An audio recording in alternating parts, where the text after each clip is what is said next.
ल हामी रामकुवा लेखेको छ यहाँ कता हो यो हो रेसुङ्गाको अब यहाँदेखि माथि जानलाई खासै धेरै समय लाग्दैन रामकुवा भन्नेमा जाँदैछौँ यहाँ के रहेछ रामकुवाको महत्त्व भन्ने कुरा छ ल हिँड अगाडि हिँड न ल यहाँ रामकुवा भनेर जाँदैछौँ यो ठ्याक्कै यता हामी रेसुङ्गा माथि चढ्दाखेरि ठ्याक्कै राइट साइडमा पर्दो रहेछ होइन दाइ यो के यसको विशेषता के भन्नु थियो दाइले यसको एउटा हजुर धार्मिक महत्त्व पनि रहेको छ जसमा चाहिँ हाम्रो हजुर अयोध्याका राजा दशरथलाई पुत्र लाभ नभएपछि हजुर यसै रेसुङ्गा हजुर क्षेत्रमा अब एकदम नै यता हेर होइन हजुर 4 वर्षसम्म चाहिँ तपस्या गरेर बस्नुभएका ऋष्य श्रृङ्ग नाम गरेका ऋषिले हजुर यहाँ तपस्या गरेर बस्नुभएको थियो ओके त्यो समयमा अयोध्याका राजा दशरथलाई पुत्र लाभ नभएको समय हजुर अनि त्यो दशरथ राज्यमा हजुर एउटा चाहिँ विचलित जस्तो भयो एउटा राज्य विहल भएको जस्तो मलाई चाहिँ पुत्र लाभ भएन भने चाहिँ अब यो मेरो राज्य कसले सम्हाल्देला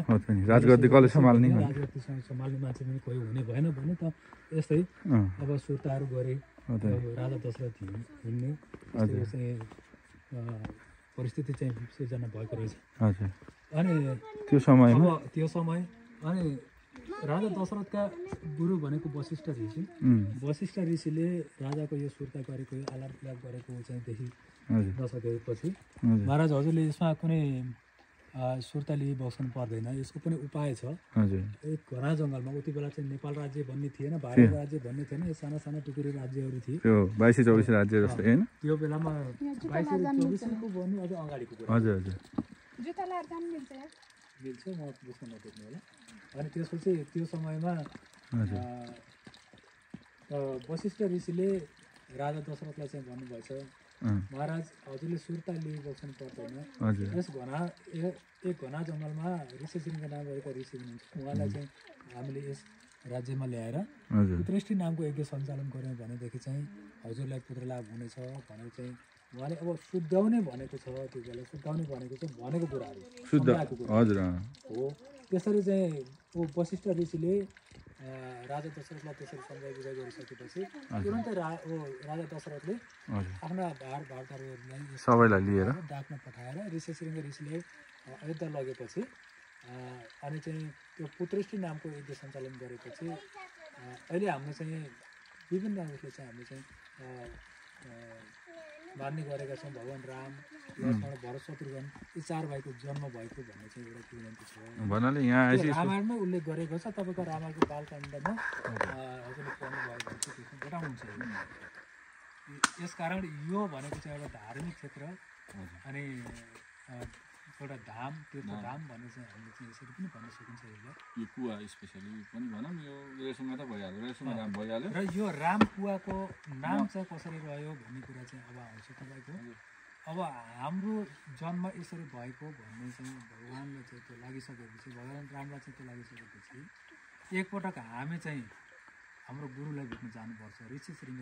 ऋषिलाई चाहिँ भेट्न जानुपर्छ उहाँ बसेको ठाउँ कहाँ भन्दाखेरि रेसुङ्गा भन्ने चाहिँ घना जङ्गलमा बस्नुभएको भन्ने चाहिँ उहाँले चाहिँ त्यो आफ्नो ध्यान दृष्टिले हेरेर उहाँहरू चाहिँ गरिसकेपछि उहाँहरू यस स्थानमा आउनुभएको अनि यस स्थानमा आउँदाखेरि यो चाहिँ जङ्गल त्यसै माथि चाहिँ टन्टलापुर घाम त्यस्तो अवस्थामा यो उकाली ओह्राली यस्तो ठाउँमा पानी पनि छैन यो कसरी चाहिँ यहाँ गोरु बस्नु भएको होला यो एउटा के उपाय त निकाल्नुपर्छ भनेर उहाँले आफूले बोकेको धनुष बाणले चाहिँ खोपेर यहाँ चाहिँ पानी निकाल्नु भएको जसमा हामीले चाहिँ अहिले भगवान् रामले धनुष बाणले चाहिँ खोपेर पानी निकालेको ठाउँ भएको हुनाले यसलाई चाहिँ हामीले रामकुवा भनेर चाहिँ नाम गरेको छ मैले भिडियोमा पनि हेरेको थिएँ अन्त पढ्न पनि पाएको आज प्रत्यक्ष देख्न पाइयो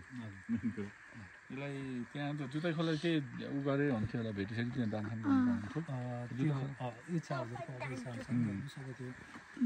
अब खानै खाए पनि के भन्छ मजा खोल्नु पर्छ होला खोला पर्दैन मजा खोल्नु त्यहाँ चिसो होला ठिक छ अब छोडेर म जाने तिमी जाने दाइले